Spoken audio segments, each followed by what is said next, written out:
მოგესალმებით ბატონებო და ქალბატონებო, მოგესალმებით, აგერ ჩვენი ისევ დაგიბრუნდით ერთი კვირის გამოტოვებით, მოგეხსენებათ, რომ ძიმე გლოვის არმა შემოკრა საქართველოში, მოგეხსენებათ უწმიდესი დაგვტოვა და გადაინაცვლა იმ სამყაროში ჩემო ბატონო და ძალიან სამწუხაროა ეს ყველაფერი, მაგრამ როგორ გითხრათ, ეხლა არიან ადამიანებმა როგორც შეგრძნებებთან დაკავშირებით მინდა ვთქვა, ზოგს როგორი შეგრძნება აქვს, ზოგს ციცარიელი შეგრძნება აქვს, ზოგს შიშიც კი დაეუფლა ამ შემთხვევებთან დაკავშირებით. მე რაღაცნაირად გულის ტკივილი და სიმშვიდე ჭირს თუ შეიძლება ასე ითქვას, იმიტომ რომ რაღაც დარწმუნებული ვარ და აბსოლუტურად ვეთქვი ჩვენი მოსახტრის ჩემო ბატონო ბატონი მუჯირის ნათქვამს, რომ იქიდან უფრო მეც გააკეთებს დარწმუნებული ვარ ჩვენი ქვეყნისთვის და თითოეული ჩვენ საგანისთვის. ამაში მეც დარწმუნებული ვარ. მე მყავს დღეს ძალიან კარგი სტუმარი, ძალიან არაჩვეულებრივი და ძალიან საინტერესო და ნიჭიერი კაცი. და იმდენად საინტერესო, რომ რაღაცა ძალიან ბევრი საერთოდ გამოგვიჩნდა, რაღაცა ახლობლებიც ისეთი თან აღმოჩნდა, რომ თურმე ეს კაცი ეხლა ამ წუთში დღეს გავიცანი და ძალიან ბედნიერი ვარ. არა, ისე ყველა იცნობს კაცო და მეც ვიცნობდი ტელევიზიიდან და რაღაც, მაგრამ შეხება გქონდა ეხლა დღეს და უამრავი რაღაცა საერთო აღმოჩნდა ჩვენ შორის და თან კიდევ სცენაზე ნადგომი კაცი ჩემო ბატონო, თურმე როგორც მსახიობი თოდაძისთან დადგმო. მოკლედ მე მაგ იმედი, რომ ამასთან დაკავშირებით ჩვენ კიდე შევხვდებით და ვილაპარაკეთ. ალბათ მივხვდით ეხლა თუ ჩანს ეკრანებზე უკვე დაზგენდა, მინდა რომ წარმოვადგინო მიშო ჯავახიშვილი ჩემო ბატონო. დიდი მადლობა მინდა მიშო მოგახსენოთ იმასთან დაკავშირებით, რომ მობრძანდით, პატივია ჩემთვის ნამდვილად თქვენარი ადამიანების. დიდი მადლობა პირიქით მოწვევის მიხარია ძალიან. მე თვითონ დიდ პატივის გცემთ, დიდი მადლობა, არ არის აუცილებელი თუმცა რომ ერთი ფუთი მარილი ჭამო, რომ ადამიანის რაღაცა გაიგო, მე ამას არ ვეთანხმები.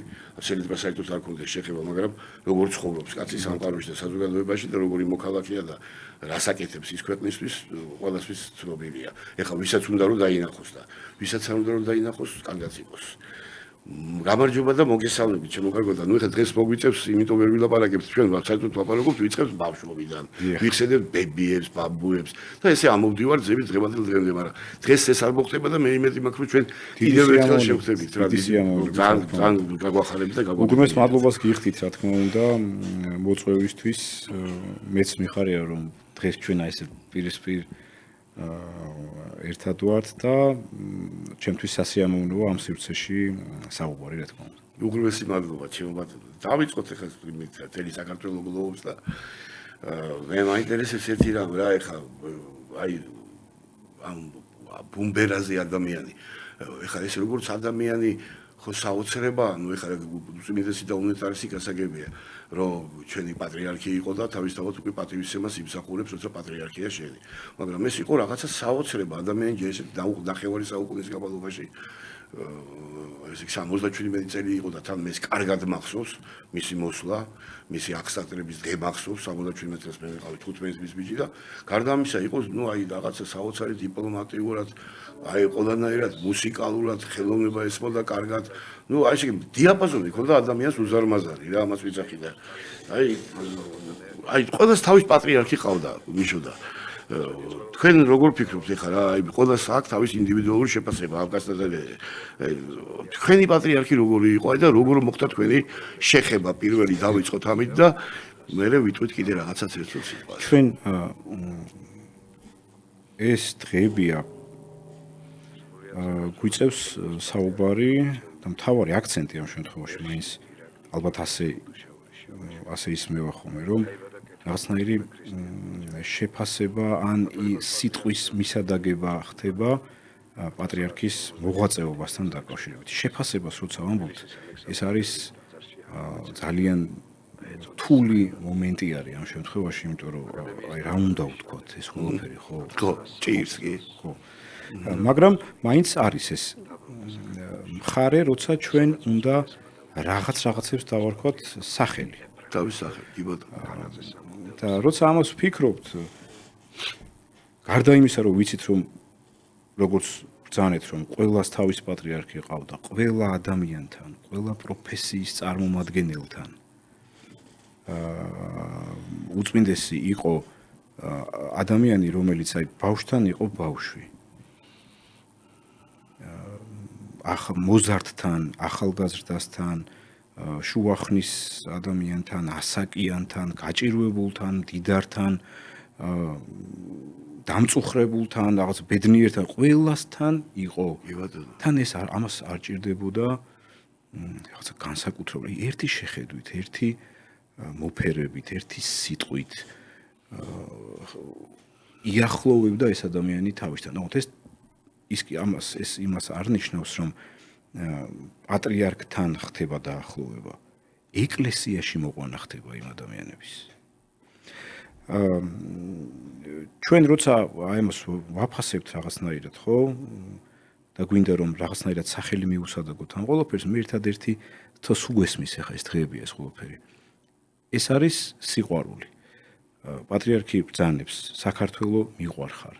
ეს სულ ისმის ეს ბოლო პერიოდი. ამ სიტყვებში არის მთელი მისი ცხოვრება, მთელი მისი სატკივარი, სანამ პატრიარქად ეკურთხებოდა აი ეს ბავშვობის პერიოდი და შემდეგ უკვე აი ეს დიდი ჯვარი 77 წლიდან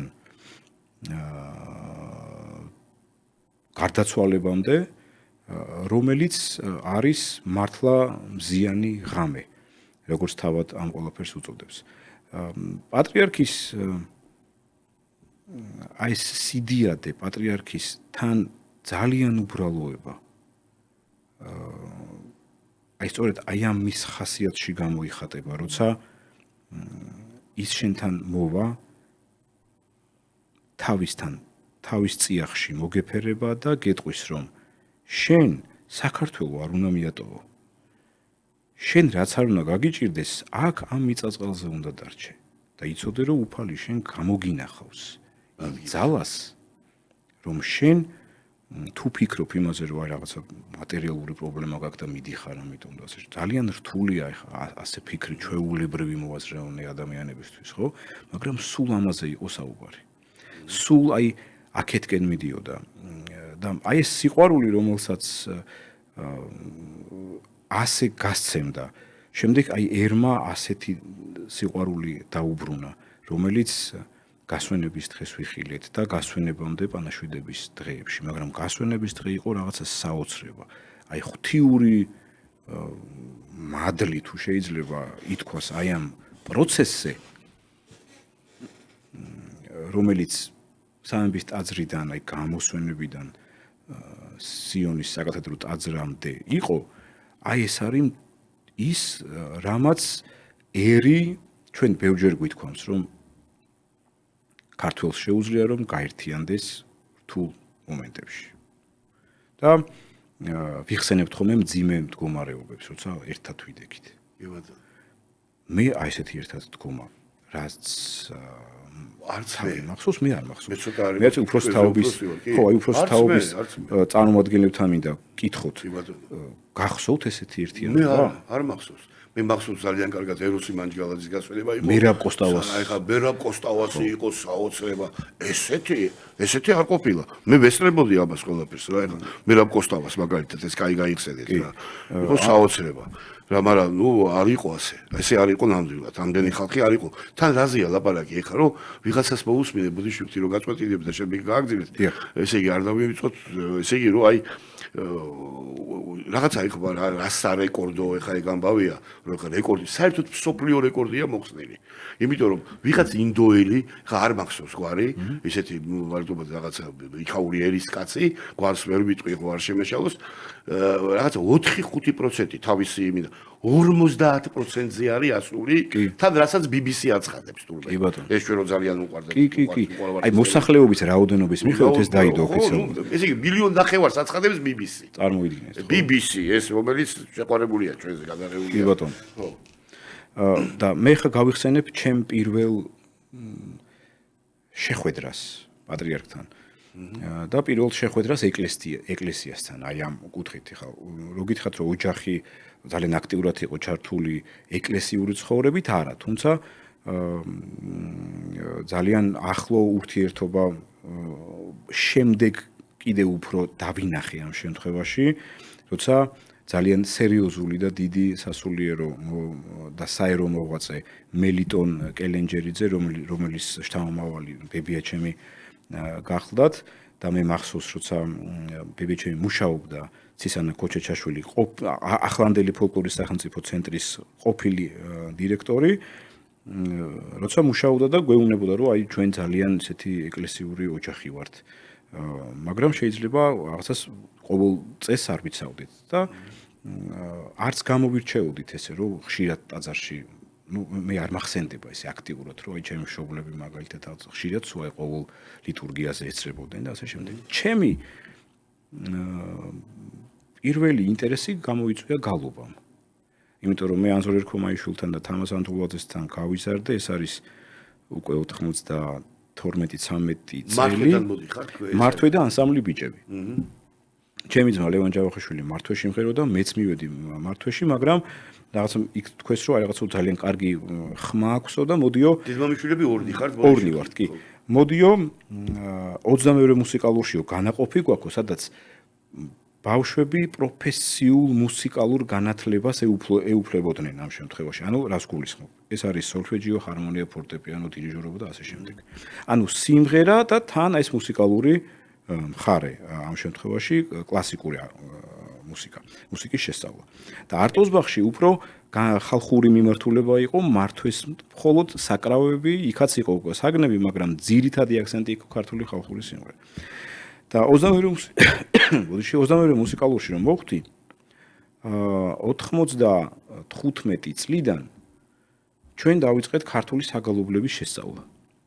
ოღონდ ეს საგალობლები იყო ძალიან რთული საგალობელი ქართული გალობა. რამდენი წლის ხართ ვაში? აქ ვარ უკვე 12 წლის დაახლოებით.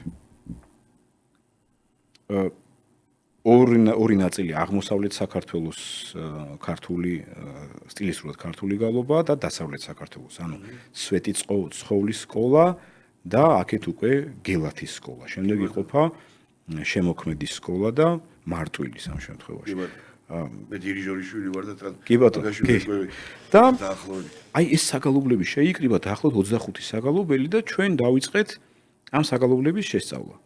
ნოტის კითხვა უკვე ვიცოდით პატარებმა, მაგრამ ვიცოდით და ამიტომ მარტივად ვწავლობდით ამ ყველაფერს. ბატონი ანზორი ერქომაიშვილი, თამაზ ანტულაძე და აჩიკოუშვილიძე ახლანდელი სახელმწიფო კაპელას ხელმძღვანელი გვიტარებდნენ რეპეტიციას და აი გალობის ჟღერადობა საერთოდ სხვაგან ქართული ხალხური სიმღერა ხო არის, აი გალობა, ხო, აი რაღაცნაირად საერთოდ სხვაგან წამიყვანა მეც და ჩემი მეგობრებიც და ნუ რა თქმა უნდა ყოველ შაბათ-კვირას ლოცვა და წირვა კვირას იმართებოდა და ჩემმა ერთ-ერთმა მეგობარმა სიმონ ჩაჩანიძემ მითხრა რომ სიონის საკათედრო ტაძარშიო გალობლები იკრიბებიანო ჩვენი ასაკის ბიჭები არიანო ეს ბავშვობიდან მოგიხდა შეხება და ხო არ წამოხვალო იქ ლიტურგიაზეო და რაღაც უთხარი რომ კი დიდი სიამოვნებით მეთქი ოღონდ თავარი ამბავი იყო ეს იყო მუსიკალური ინტერესი გალობის ინტერესის გამოწასვლა იყო იქ ეს ასაოცრებაა ეს მუსიკალური ჩვენი პატრიარქის როგორი მუსიკალური იყო ხო აი წარმოიდგინეთ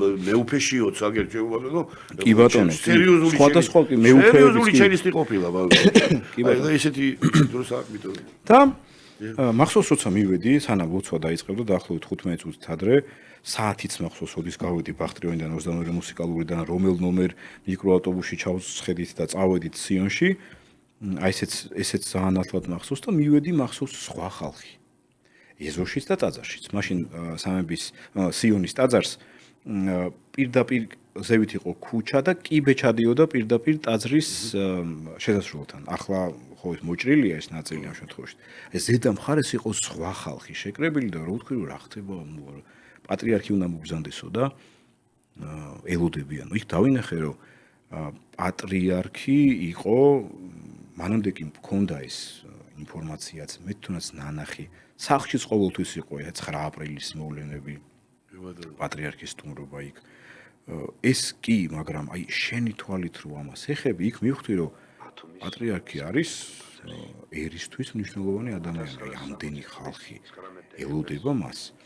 საკურთხევლიდან მარჯვენა მხარეს ღვთისმშობლის ხატია და იქ დავდექით ჩემი ასაკის ბიჭებთან ერთად შერეული გუნდი იყო მარცხენა მხარეს და ჩვენს უკან მარჯვნივ იყო მამაკაცთა გუნდი და მახსოვს რომ აი უცებ მამა დემეტრე რომელიც არქიდიაკვანია დემეტრე დავითაშვილი მისის ბოხი ხმა დღესაც რო ისმის ხოლმე ყოველთვის ლიტურგიის დროს დახვედრის სიტყვა თქვა ამ შემთხვევაში და პატრიარქი შემობრძანდა და დაიწყო გალობა იმ წუთშივე ღირსარს და ასე შემდეგ.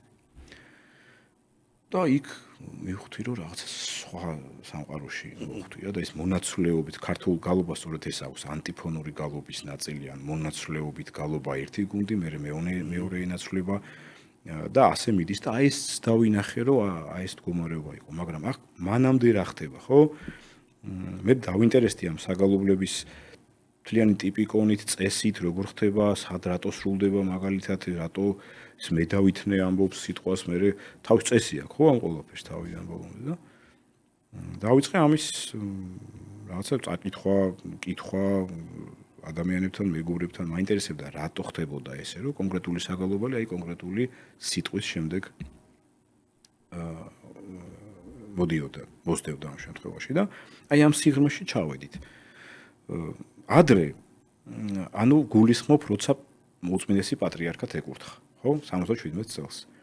მანამდე აი ამ პერიოდში ტაძრებში სრულდებოდა არ ვამბობ სპეციალურად სიტყვას იგალობებოდა. სრულდებოდა პარტესიული ნაწარმოებების, საგუნდო ნაწარმოებს გულისხმობ ამ შემთხვევაში რუსულ მუსიკაზე შექმნილი, ანუ გულისხმობ საავტორო, საკომპოზიტორო მუსიკაზე შექმნილ და ტექსტებზე გამშვენებულ გალობას. მეუფე იოანე იხსენებს და აღწერს მაშინდელ მდგომარეობას. როცა ამ შემთხვევაში ისმენდა სრულდებოდა ტაძარში, სიონის ტაძარში სრულდებოდა ეს პარტესიული ნაწარმოებები, იქო მრევლიო ერთმანეთს ელაპარაკებოდა, ანუ ყურადღება იყო ნაკლები. მრევლი ერთმანეთთან საუბრობდა. არ იყო ჩართულობა ლიტურგიაში და ასე შემდეგ. და როგორც კი შემდეგ ქართული საგალობელი იწყებოდა, ქართულს გულისხმობ ტრადიციულ კანონიკურ საგალობლებს, იქ მრევლი უკვე მოეწყობოდა ლიტურგიისთვის და ყურადღებით იყო, ანუ აქ უკვე შინაგანი განწყობა და ემოციური ნაწილი ჩართული იყო უკვე ლიტურგიაში, ხო? ჩვენ ხობლოთ არ ვდგავართ ტაძარში და ვესწრებით ამ შემთხვევაში იმ სივრცეში გარემოში ლიტურგიას. ჩართულობა ხდებოდა. და პატრიარქმაც ძალიან დიდი, ასე ვთქვათ, ხელშეწყობა გამოიჩინა ქართული გალობის კანონიკური საგალობლების ეკლესიაში აჟღერების და დამკვიდრების კუთხით. იმიტომ რომ ჩვენ 2000 წლის დასაწყისში 2001-ში თუ არ ვცდები, წმინდა სინოდის განჩინება არის ასეთი, სადაც წერია, რომ ქართული საგალობელი უნდა იგალობებოდეს ყველა ტაძარში და არა სხვა, არც რუსული, არც ბიზანტიური, არც სხვა ამ შემთხვევაში. ყველაზე მთავარი არის ქართული მართლმადიდებლური ეკლესიისთვის ტრადიციული საგალობლები. ეხლა ცოტა უკან რო წავიდეთ, ანუ როგორი ისტორია აქვს ამ ყველაფერს, ხო? რა თქმა უნდა, ქართული გალობა ხშირად აინტერესებთ ხოლმე, რომ აი საიდან დაიწყო ეს ყველაფერი. ზუსტად ეგ კითხვა მქონდა სხვა შორის, აღარ დავსვა. ხო.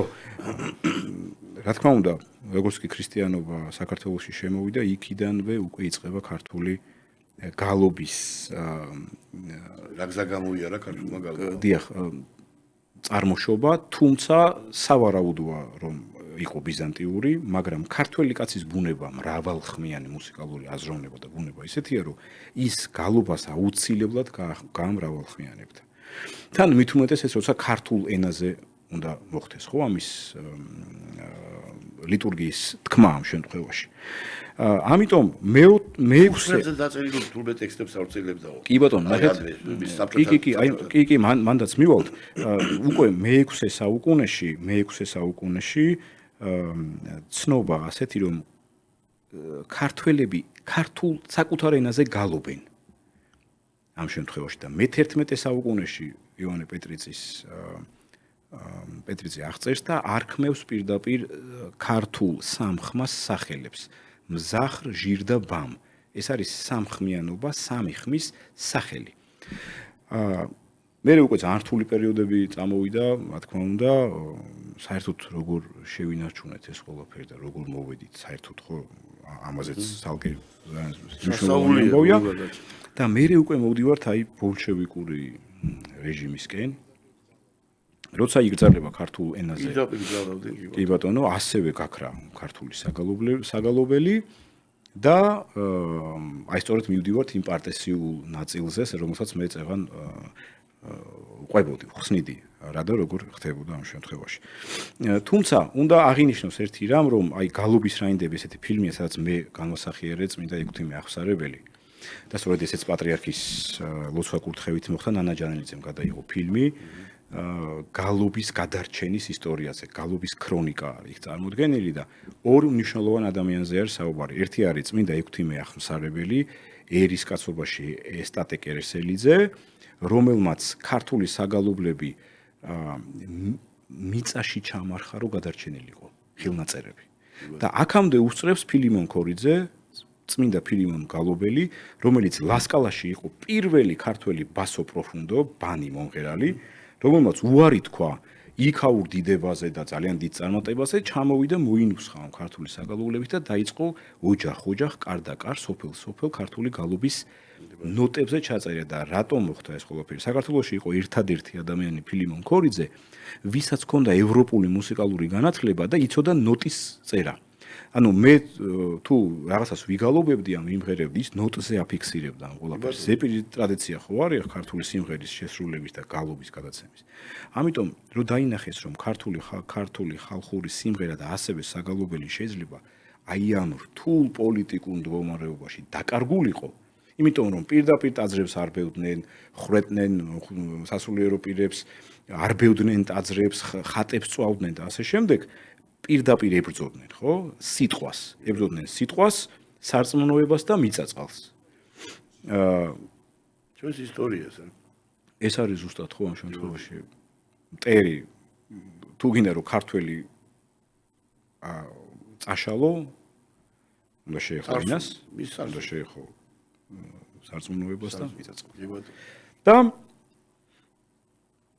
აი ეს ადამიანები ღმერთმა გამოაჩინა იმისთვის, რომ გადაერჩინათ ქართული საგალობლები. თუ ვიცოდით, რომ 5000 საგალობლამდე იყო მაგალითად გადარჩენილი, ახლა ნელ-ნელა უკვე დგინდება, რომ 10000-ზე მეტი ხელნაწერი არის გადარჩენილი და ეს პროცესი მიმდინარეობს, როცა ამის გამოცემა ხდება. აი ამ პროცესში, აი ამ რთულ და სად ინახება ეს ხელნაწერები ხა? ეხლა ხელნაწერთა ეროვნულ ცენტრში ინახება და ეტაპობრივად ტომებად გამოდის უკვე ეს ყველაფერი, რედაქტირება უკეთება და ასე შემდეგ. და უნდა აღინიშნოს აუცილებლად 1989 წელს ანჩისხატის ტაძრის ჩამოყალიბების პროცესი, როცა ერთ-ერთი აი უპირველესი ნაბიჯი გადაიდგა ანჩისხატის გალობლების მხრიდან, როცა დაიწყეს კანონიკური საგალობლების აქტიურად ტაძარში შესრულება, იმიტომ რომ მანამდე რთული პროცესი მიდიოდა, აი პატრიარქად ეკურთხა, დაიწყო ამ შემთხვევაში გალობის კუთხით შეიძლება ითქვას პირველი ნაბიჯების გადადგმა, რომ პოპულარიზება გამოიწვია ამას ტაძარში შესული მსმენელისთვის მოსასმენად ყოფილიყო, იმიტომ რომ არ არის მარტივი ქართული ჟღერადობა, ხო არის ესეთი რაღაც ეგზოტიკური ვარი მომენტი, აი უცხოელი როცა ისმენს, რომ აი სად არის აცთენილი არის ევროპულ ჰარმონიას საერთოდ და ევროპულ ფუნქციას ამ შემთხვევაში მუსიკალურს. საერთოდ სხვა არის, ქართული ბგერად რიგია და წყობა და ასე შემდეგ. აი ამაზე გადაიწყო ეს ყველაფერი და იმისთვის რომ აი რა ეტაპობრივად შესულიყო ტაძარში და დამკვიდრებულიყო, ძალიან დიდი და რთული გზა განვლო. აი პატრიარქი ამ მომენტში იყო ერთ-ერთი მცველი აი ამ მუსიკალური ნაწილის და ის რომ პატრიარქმა შემდეგ გამოიჩინა ყურადღება იმ კუთხით, რომ თავადაც შექმნა ნაწარმოებები და მუსიკალური განათლება არ ქონია? ხო, აი წარმოიდგინეთ, რომელიც გული მაგაზებს ხდებაო, ნათქვამი აქვს, რომ აი ეს გახსოვთ ის მე ეს გავრცელდა კიდევაც ეს მასალა მისი წმინდა უღმერთო, ხო? როგორ იქნება ეს? აი ეს მელოდია დაიბადა და შემდეგ ასწავლის მგალობლებს. მე ვარ ამის მომსწრეც, როცა ჩვენ რეპეტიციის დროს, როცა საპატრიარქოში რეპეტიციებს ვმართავდით, ეს არის გუნდი, კამერული გუნდი, მაშინ ერქვა საქართველოს პატრიარქის გუნდი, ან ასე მოიხსენებენ საპატრიარქოს გუნდი რეპეტიციას როცა ვატარებდით ხოლმე, პატრიარქს აინტერესებდა რას ვგალობდით და შემდეგ გვიხმოვდა ზევით, დაგვიცახებდა, ავიდოდით და უსმენდა ამ საგალობლებს და აი ესეთ სიჩუმით ძალიან ესეთ თვალს დახუჭავდა და ამ გალობას, აი ამ მუსიკალურ ფრაზებს უსმენდა და მე უცებ გაჩნდა ასეთი ტიპის საგალობლები და პატრიარქი ამბობს სწორედ იმას, რომ როცა ძალიან მიჭირდა, ან უჭირდა არა მარტო მას ამ შემთხვევაში, მთელ ქვეყანას, აი მაშინ იბადებოდა ეს მელოდიები, ეს მუსიკალური ერთხმიანობა, როცა შემდეგ ეს გამრავალხმიანდა. ანუ აი ეს წარმოიდგეთ რთული ისტორიული ნაწილი, პატრიარქმა მოახერხა ის, რომ ქართულ ეკლესიებში როგორც საქართველოში, ასევე მის ფარგლებს გარეთ მრევლი ძალიან დიდი რაოდენობით შეეკრიბა. აი სწორედ ამიტომ იყო მისი ხასიათი, რომ ბავშვთანაც იყო ძალიან პატარა, ბავშვი. დიდთან დიდი. ყველა პროფესიის ადამიანს შეუძლია, რომ ვინც კი მას შეხვედრია, საერთო ენა გამოენახა მასთან და ის ჩვეულებრივი ადამიანები, საიდან იცის ახლა პატრიარქმა მაგალითად თქვათ ხატწერა, ან ხატვა, ან კომპოზიციის საფუძვლები, ან რომელიმე სხვა პროფესია. აი, გასაოცარი ამბავი იყო. და ისიც ძერწავდა კიდეც აი ისიც მნიშვნელოვანია, რომ აი პატრიარქი თვითონ აღწერს, რომ როგორც კი მე პატრიარქად ვეკურთხე, ძალიან მალე ძალიან კარგი ურთიერთობა ჩამომეყალიბდა მეცნიერებთან. ანუ პირდაპირ დაიწყო აი ამ მნიშვნელოვანი კულტურული საზოგადოების, მეცნიერების, განათლებული ხალხის იქ შემოყრება. კი, იმიტომ რომ ეს ადამიანები ახლოს ყოფილიყვნენ ეკლესიასთან. მე ამ ადამიანებს, ასე ვთქვათ, გაიტანათ ეს ეკლესიის მიმართ ინტერესი სხვა ადამიანებთან, აი ასე შემოიკრიბა ეკლესიაში. საოცრად პროგრესული, აი საოცარი. აი წარმოიდგინე. საოცარი კაცი. თუმცა თან ყველა ეკლესია ხო პირიქით მეცნიერება, რაღაცები ამბავი. და თან რა ხდება, ნახეთ ხო ამ ხელა ისტორია გამოვლილი. იგივე შენ ხარ ვენახი რო ავიღოთ, ხო? დემეტრე პირველმა დავით გარეჯში დაწერა ეს ტექსტი. კი ბატონო. და როცა პატრიარქი ეკურთხა, დავით თამაშაევილიშვილი. აი ამ პატარა ფურცელზე დაწერილ ეს შეხარბენახი, ეს საქარია ფალიაშვილის შეხარბენახი. მუსიკალური ნაწილი როდის შეიქმნა, ეს არ ვიცით. ტექსტი ვიცით ამ შემთხვევაში, მაგრამ მუსიკა როდის შეიქმნა, შემდეგ აღმოსავლური შეხარბენახი, ანუ გულისხმობ ქართლ კახური შეხარბენახი ცოტა სხვანაირია. მაგრამ ფალიაშვილმა შემდეგ შექმნა ლიტურგია, მთელი წირვის წესი გადმოიღო და მან გაამრავალხმიანა, ანუ კლასიკური გუნდის ფორმაში მოაქცია. და აი ეს შეხარბენახი, რომელსაც ჩვენ ყურით ვცნობთ და ვიცით, ხო? ის არის ფალიაშვილის სიმღერა მოვინდომა. დამუშავებული. ჩვენთან დავაპირე სიმღერა. დიდი სიამოვნებით მეც ჩავერთო. ის უკვე ფალიაშვილისეული არის ამ შემთხვევაში და ტექსტებს ვიხსენებდი წეგან. პატრიარქი თავისი მოღვაწეობის აი დასაწყისშივე პატარა ფურცლებზე წერდა ლოცვებს, სადაც იყო მამალო ჩვენო მაგალითად, სხვა ლოცვები და ასე არიგებდა მრევლში, რომ ადამიანებს ეკითხათ. ეკითხათ, რომ მაქსიმალურად აი ესე მარტივად ჩართული იყვნენ ეკლესიურ ცხოვრებაში. აი თქვენ ახლო ურთიერთობა, აი ბავშვობიდან მქონდათ, აი ესეთი აი მე მაგალითად ერთხელ ვარ შეხებული ხელზე მაგ დაკუსნი ლონდონში წავედით მანჯანიშვილის თეატრიდან გასტროლებზე ისეთ წარმატებებს მივაღწიეთ, აი როგორ გითხრათ და რომ ვაკოცე ხელზე, რიგში ვიდექ ჩვეულებრივ რიგში.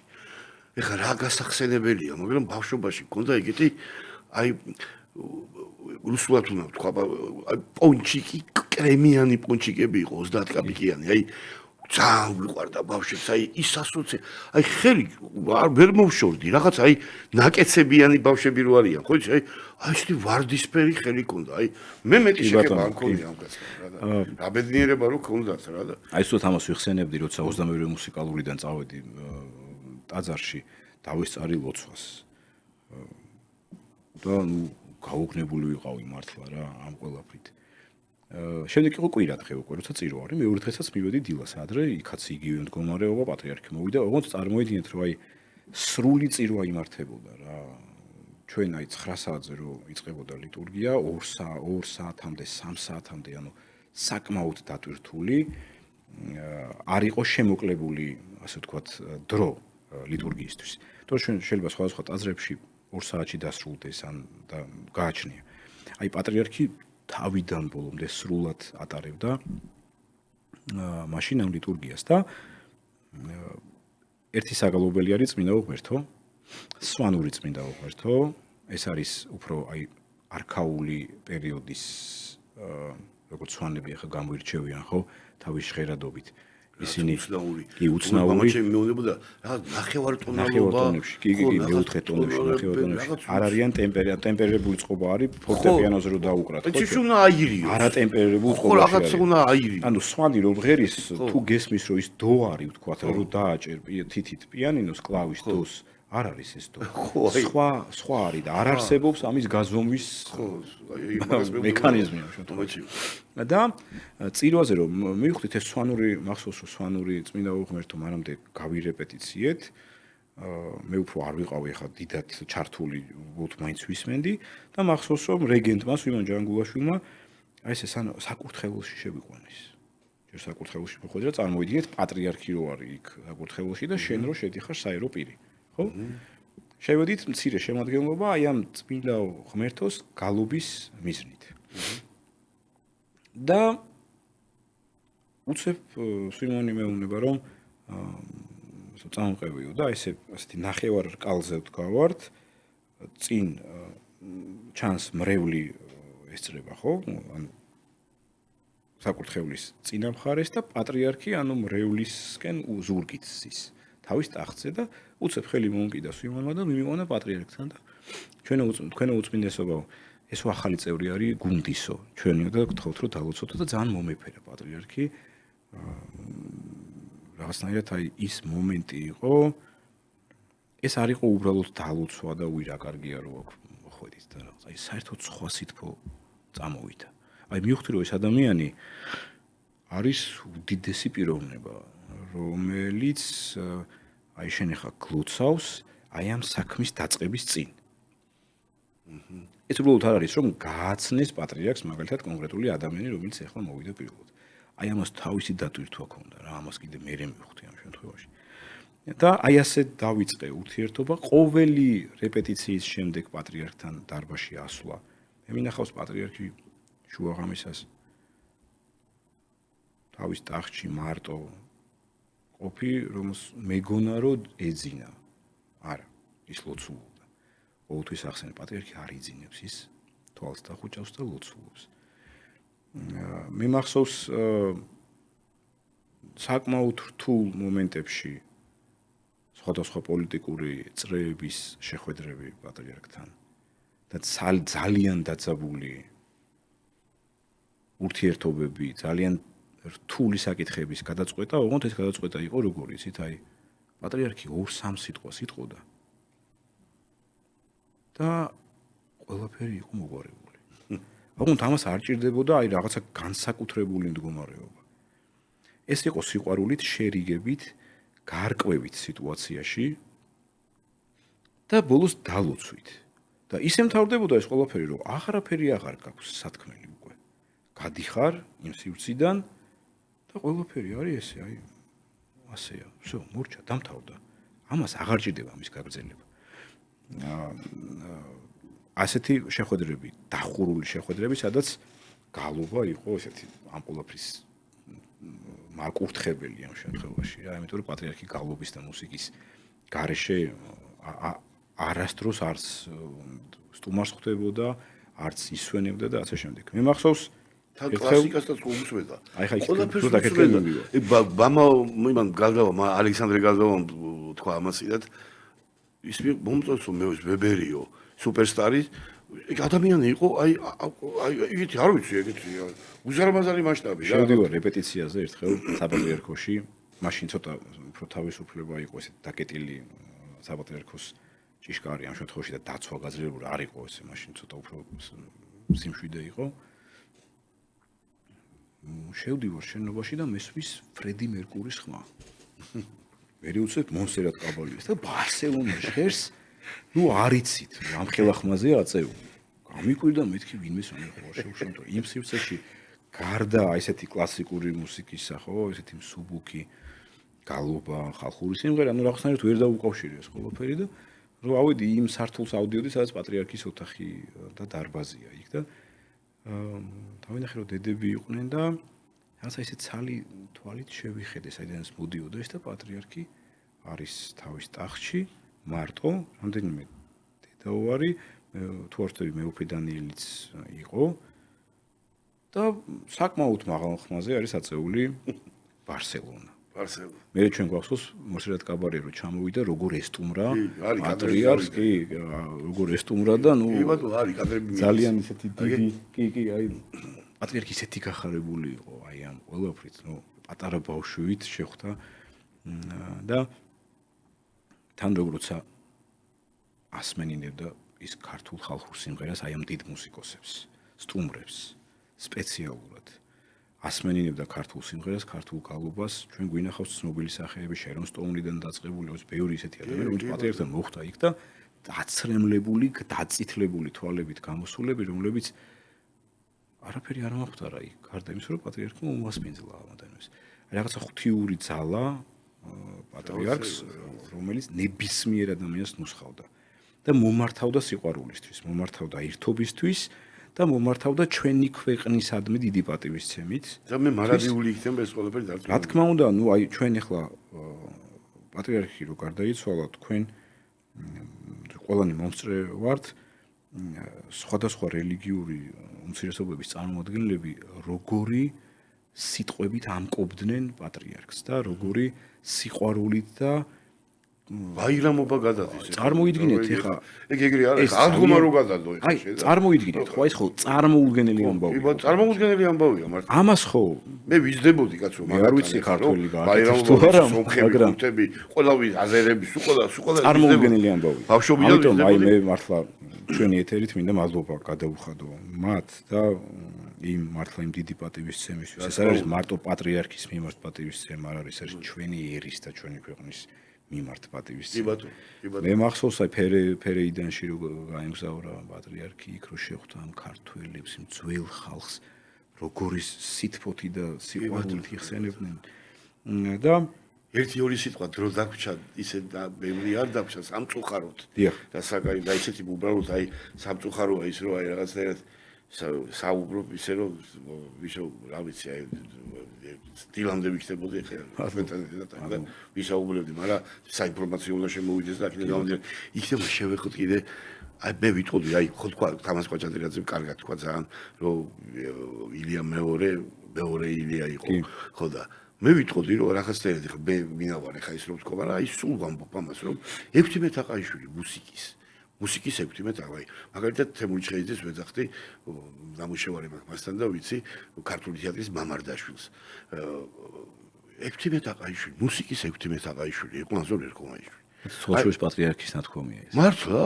აი მადლობა ღმერთს. პატრიარქმა შეადარა რა საქმეც გაკეთებული აქვს პატრიარქს. არა, აქ ეგრე საქმე გაკეთებული. იგივე საქმე გაკეთებული 16 კი ბატონო, თაყაიშვილსო და მადლობა ღმერთს, ხა გამაჟრია. ზუსტად ეს არის, კი, აი პატრიარქიდან მოდის ეს ყველაფერი, როგორ შეადარა 16 თაყაიშვილს.